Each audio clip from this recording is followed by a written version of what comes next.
falar um pouco sobre miomas uterinos e prolapso uterino. Eu vim representar meu grupo, que é formado por mim, o Fabiano, a Graziele, a Janaína e a Sandra.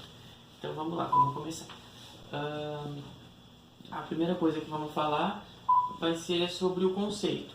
O que são miomas uterinos?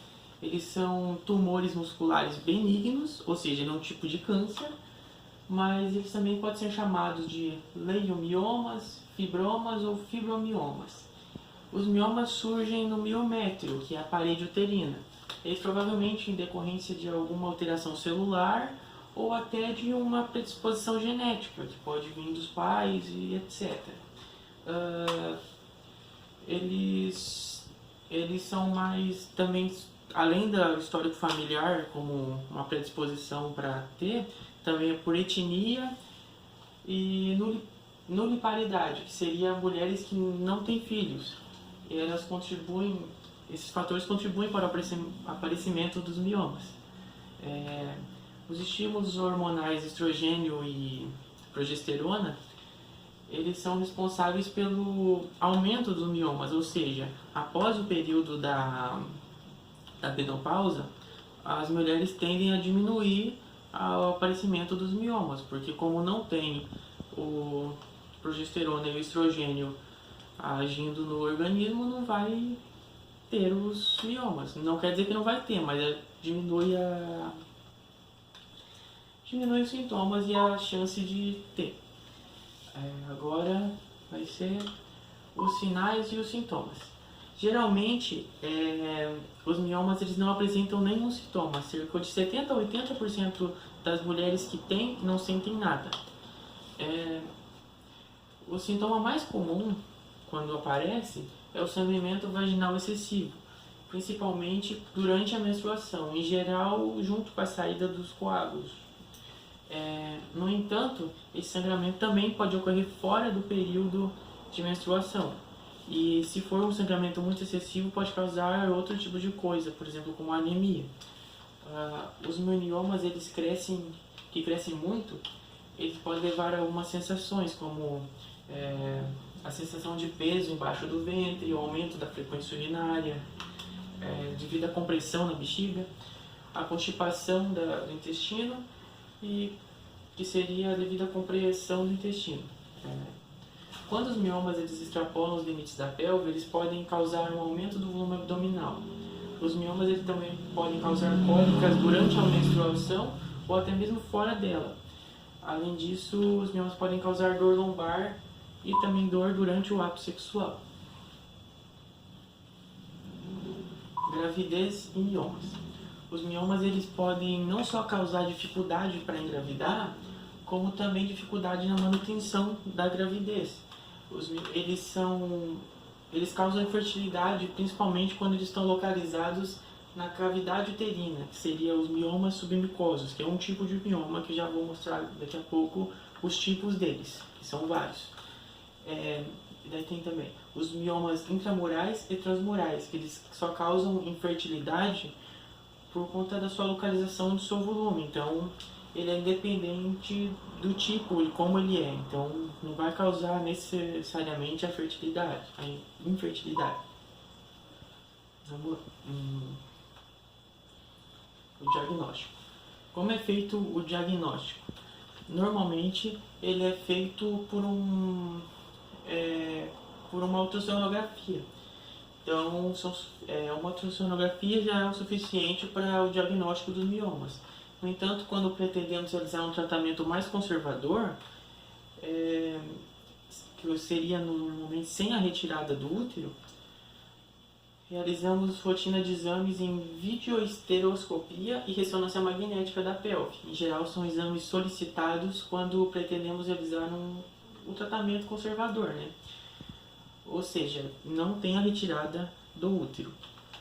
Eles também são realizados quando existe suspeita de sintomas referidos que podem ser causados por outras doenças, como pólipos endometriais, que causa sangramento, e endometriose, que causa cólicas e embaixo causa dor, cólica e também dor no ato sexual e até infertilidade. Agora os tipos de miomas. Eu vou especificar cada um deles, mas aqui é onde está localizado. Vou começar pelo mioma subseroso. Os miomas subserosos são aqueles que são localizados na camada mais externa do corpo uterino, que são chamadas de camada subserosa. A ocorrência de um mioma subseroso costuma proporcionar a formação de um abaulamento no corpo do útero, que pode promover compressão dos órgãos adjacentes, tais como a bexiga ou alças intestinais, eles geralmente gerando aumento na frequência de micções, você vai mais vezes no banheiro, constipação intestinal, e pode aumentar a incidência das cólicas, só que isso depende do tamanho, das dimensões do mioma, então não é necessariamente isso. O segundo tipo de mioma que eu vou explicar seria o mioma intramural. Ele é definido quando ele está localizado no interior da camada do músculo do útero, que é o chamado miométrio.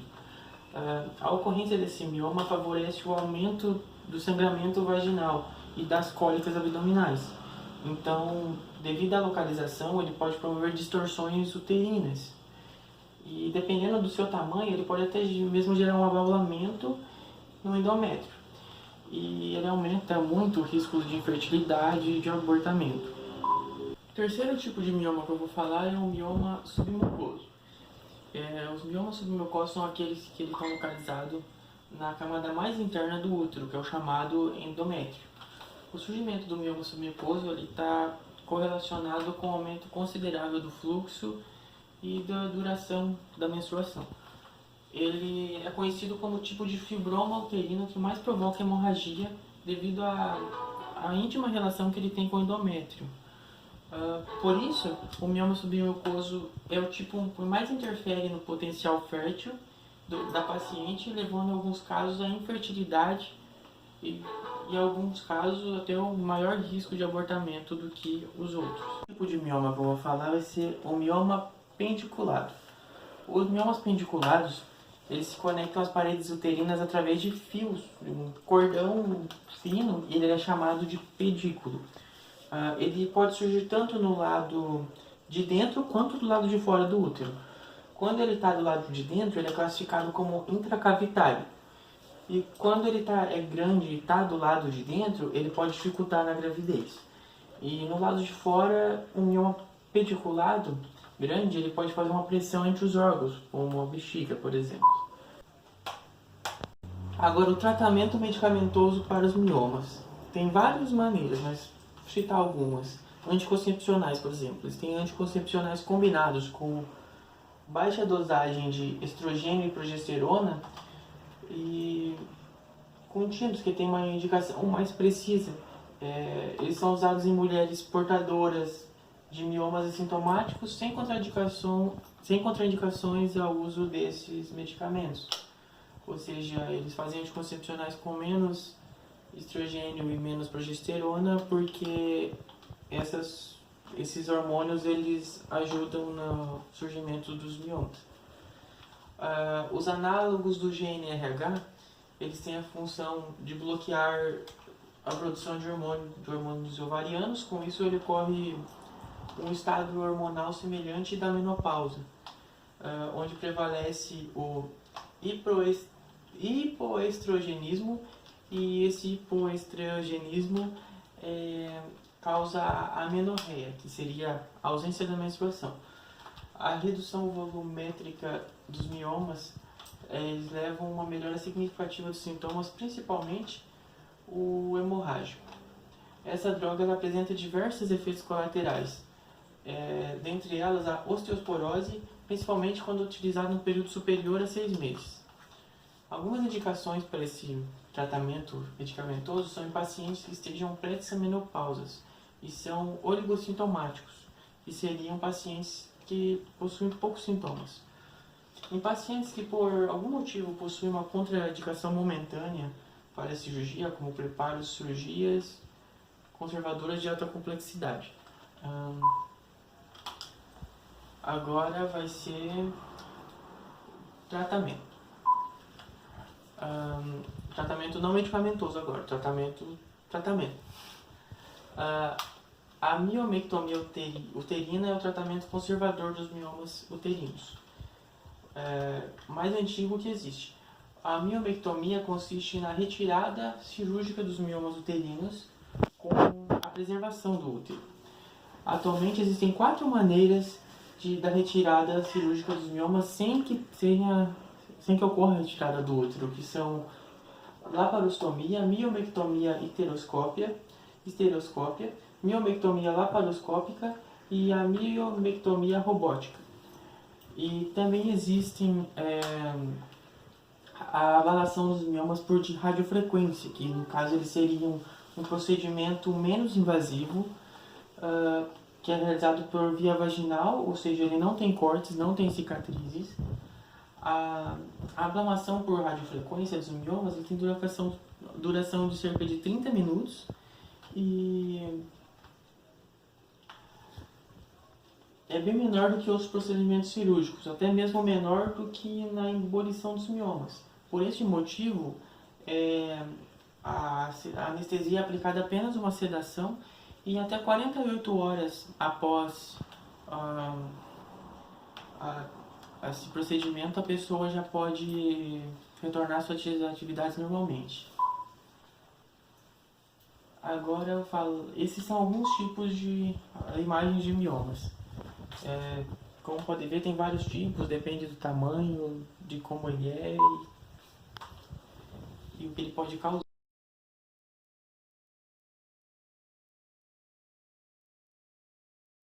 Agora eu vou falar sobre o prolapso uterino, que é o outro tema também que a gente falar, o miomas e o prolapso. O prolapso uterino ou prolapso dos órgãos pélvicos acontece quando o músculo e os ligamentos pélvicos se tornam distendidos, eles saem das suas posições normais. Ele é dividido em ele pode ser classificado em três graus, que seriam o primeiro, segundo e terceiro grau. No primeiro grau, os sinais e sintomas, do prolapso uterino em primeiro grau, eles não têm muitos sintomas. Já no segundo e no terceiro grau, eles são mais comuns: sensação de plenitude e pressão, a impressão de queda dos órgãos e pode-se desenvolver dor lombar, esvaziamento incompleto da bexiga, prisão de ventre, entre outros. Ele pode aparecer uma sensação de pressão na área debaixo do ventre do corpo, debaixo do ventre, uma sensação de corpo estranho na vagina. Muitas vezes também aparecem dores na região sacral por causa de após algum esforço físico. Essas dores são causadas pela força exercida pelo prolapso do útero e da vagina no aparelho de suspensão.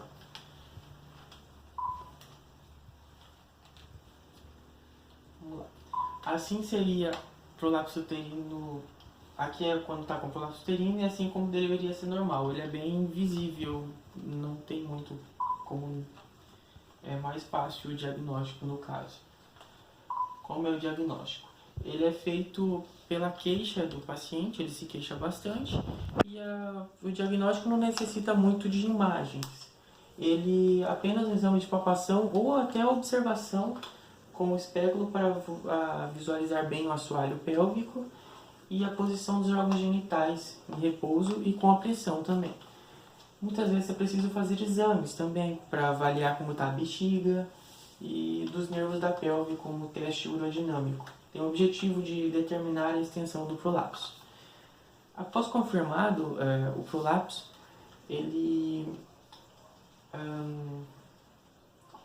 efetua-se a biópsia das úlceras vaginais para excluir o câncer. O tratamento ele pode ir desde exercício para fortalecer o músculo pélvis até mesmo a remoção do útero, depende do grau e o tamanho e como ele se encontra. Existem alguns cremes, supositórios, anéis de estrogênio, que seriam os hormônios, que podem ser inseridos na vagina e que em alguns casos ajudam a restaurar a força do tecido vaginal. Em mulheres após a idade fértil, se o prolapso é muito intenso, a remoção do útero deve ser considerada, porque pode acarretar outros problemas muito mais sérios. Se a mulher não quiser ou não puder remover o útero, ele pode ser reposicionado no seu local de origem com uma cirurgia para reposição, no caso.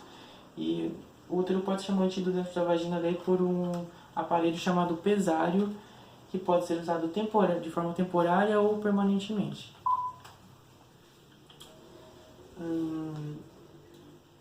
Como prevenir o prolapso uterino?